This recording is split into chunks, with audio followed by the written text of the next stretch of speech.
हर हर महादेव, जय भोलेनाथ। दोस्तों आपके अपने चैनल राधे श्याम में आपका बहुत बहुत स्वागत है। दोस्तों, जैसे कि हम कोई भी व्रत करते हैं और जब तक हम उद्यापन नहीं कर देते हैं, उसके निमित्त हम कुछ दान नहीं करते हैं, तब तक हमें हमारे व्रत का पूर्ण फल नहीं मिलता है।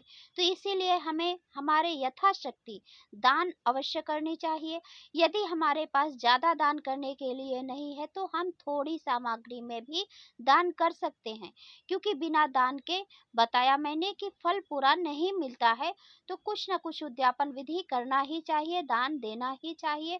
तो दान ज़्यादा सामग्री की भी ज़रूरत नहीं होती। ये देखिए, जैसे कि आप हो सके तो 16 श्रृंगार पूरा ले लीजिए, और यदि नहीं है तो ये जैसे कि 5 रुपए 10 रुपए का ये पैकेट आता है, या फिर थोड़ा महंगा भी आ जाता है 20-25 रुपए का, तो आप ले सकते हैं।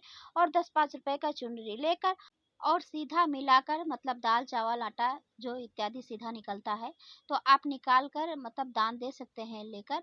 लेकिन इस पैकेट में 16 श्रृंगार का सामान तो सब कुछ रहता है, लेकिन बहुत सी छोटा छोटा रहता है, जैसे कि यूज में नहीं आता, किसी की भी यूज में नहीं आ सकता। तो हमें ऐसा सामान देना चाहिए कि जो कि कोई इस्तेमाल कर सके, किसी के काम में आ सके। तो इसीलिए हमें ऐसे सामग्री लेना चाहिए।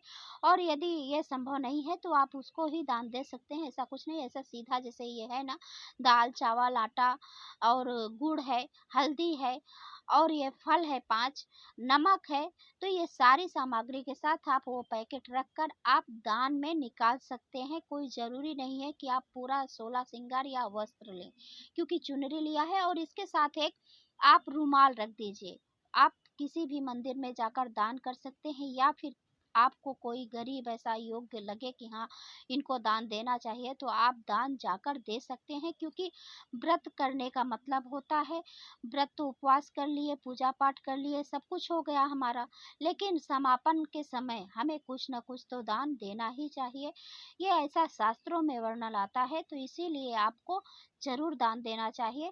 और ये सब दान के साथ इसी दिन, जिस दिन हमारा व्रत समापन रहता है, पूर्णिमा के दिन, हमें हवन भी ज़रूर करना चाहिए। पूर्ण आहुति होनी ही चाहिए व्रत का जब भी हम करते हैं। इसीलिए बहुत से लोग हैं कि उद्यापन करते वक़्त पंडित को बुलाते हैं, क्योंकि पंडित पूजा करवाते हैं, उसके बाद हवन ज़रूर करवाते हैं। तो हवन करवाते हैं तो उसमें पूर्ण आहुति हो ही जाती है। तो इसीलिए हमें हवन ज़रूर करना चाहिए। अपने हाथों से ये सब सारी सामग्री आप जैसे देते हैं दान, तो आप थोड़ा-सा आग जलाकर कंडे का इंतज़ाम कर लीजिए, या तो फिर आप चंदन की लकड़ी से या आम की लकड़ी से आप जलाकर आप थोड़ी-सी, जिस भी भगवान के नाम से आप व्रत हैं, जैसे कि अभी तो भोलेनाथ के नाम से हैं सावन में, तो आप ऐसे जलाकर आग आप उसमें मतलब आहुति दे सकते हैं। और फिर इसके बाद हमें ऐसे आचमनी करना चाहिए, सामग्री का भी कर लेना चाहिए। और जहाँ हम हवन करते हैं, उसमें भी चारों तरफ ऐसे हवन करने के बाद घुमाकर आचमनी करके, और फिर हाथ जोड़कर भगवान को प्रार्थना करनी चाहिए आहुति देते वक्त कि हाँ, हमारा ये भोग स्वीकार करें। और जब भी वो करें तो स्वाहा, जैसे आहुति डालते हैं वैसे स्वाहा मंत्र बोलते हैं।